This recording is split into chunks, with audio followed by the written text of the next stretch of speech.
கொட்டி வைத்திருக்கும் சீக்காளி மொழி அல்ல, உன்னை உச்சரிக்கும் போதே உற்சாக மனசுக்குள் கச்சேரி நடத்துகிறது என் மனம். காலமெல்லாம் கண்டுணர்கிறேன் பேரழகு தமிழுக்கு இந்த இளம் தமிழச்சியின் அன்பு வணக்கத்தை தெரிவித்துக் கொண்டு அவையை வணங்குகிறேன், என் உரையை தொடங்குகிறேன். அனைத்து ஆசிரியர் பெருமக்களுக்கும் என் இனிய ஆசிரியர் தின நல்வாழ்த்துக்கள். ஒரு ஆசிரியராக தன் வாழ்க்கையை ஆரம்பித்து இந்தியாவின் குடியரசுத் தலைவராக பணியாற்றிய டாக்டர் சர்வப்பள்ளி ராதாகிருஷ்ணன் அவர்களின் பிறந்த நாளை தான் நம் ஆசிரியர் தினமாக கொண்டாடி வருகிறோம். முதலில் ஆசிரியர் என்பவர் யார்?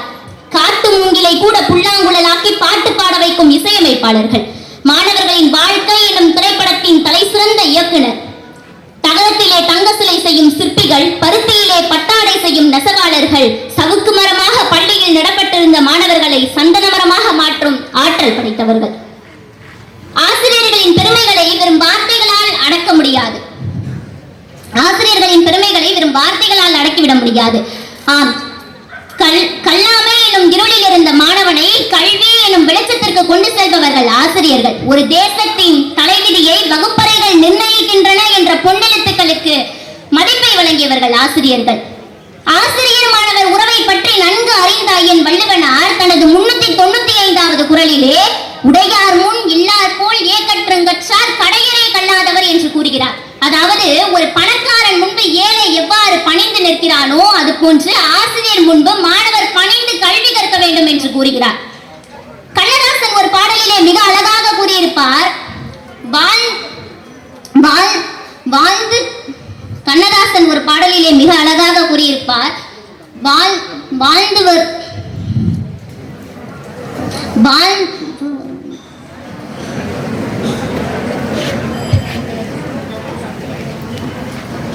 வாழ்ந்து தன்னை வைத்த இரும்பு பெட்டி இன்று உதைக்கும் என்னை எட்டி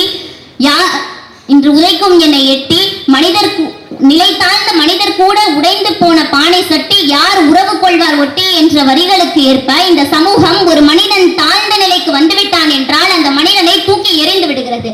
ஆனால் ஒரு வகுப்பில் படிக்கும் மாணவனும் இருப்பான், படிக்காத மாணவனும் இருப்பான். ஆனால் அந்த மாணவர்களை சமமாக பார்ப்பது நம் ஆசிரியர்கள் தானே. ஒரு நிகழ்வு ஒரு அரசன் ஆசிரியர் மீது வைத்திருக்கும் பற்றை மிக அழகாக விவரிக்கிறது. தசரதனுக்கு ஆண் பிள்ளை பிறந்தது, சந்தோஷத்துல துள்ளி குதிக்கிறார். ஏன்?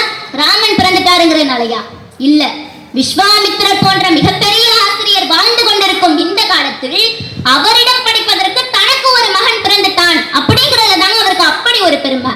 இதிலிருந்து ஒரு அரசன் ஆசிரியர் மீது வைத்திருக்கும் பற்று எவ்வளவு பெரிது என்று நமக்கு புரிகிறது. அகர முதல எழுத்தெல்லாம் ஆதி பகவன் முதற்றே உலகு என்ற வள்ளுவரின் குறள் வரிகளுக்கு ஏற்ப நமக்கு எழுத்துக்களின் அடிப்படையான அகரத்தை முதலில் கற்றுக் கொடுத்தவர்களே ஆசிரியர்கள் தான். நமக்கு எழுத்துக்களின் அடிப்படையான அகரத்தை முதலில் கற்றுக் கொடுத்தவர்களே ஆசிரியர்கள் தான். துணையாய் வருவது தூயனர் கல்வி என்ற திருமந்திர வரிகளுக்கு ஏற்ப நமக்கு துணையாய் நிற்கும் கல்வியை போதிப்பவர்கள் ஆசிரியர்கள். வாழ்க்கை என்பது தன்னிடம் உள்ளதை பிறருக்கு கொடுப்பதே என்றார் பிரெஞ்சு படைப்பாளி விக்டர் ஹயூகோ. இந்த வரிகளுக்கு ஏற்ப இருக்கும் ஒரே பணி ஆசிரியர் பணி மட்டுமே. இந்த வரிகளுக்கு ஏற்ப இருக்கும் ஒரே பணி ஆசிரியர் பணி மட்டுமே. நான் முதலில் 7ஆம் வகுப்பு படிக்கும் போது என்னை ஒரு ஆசிரியர் மேடை ஏற்றினார்.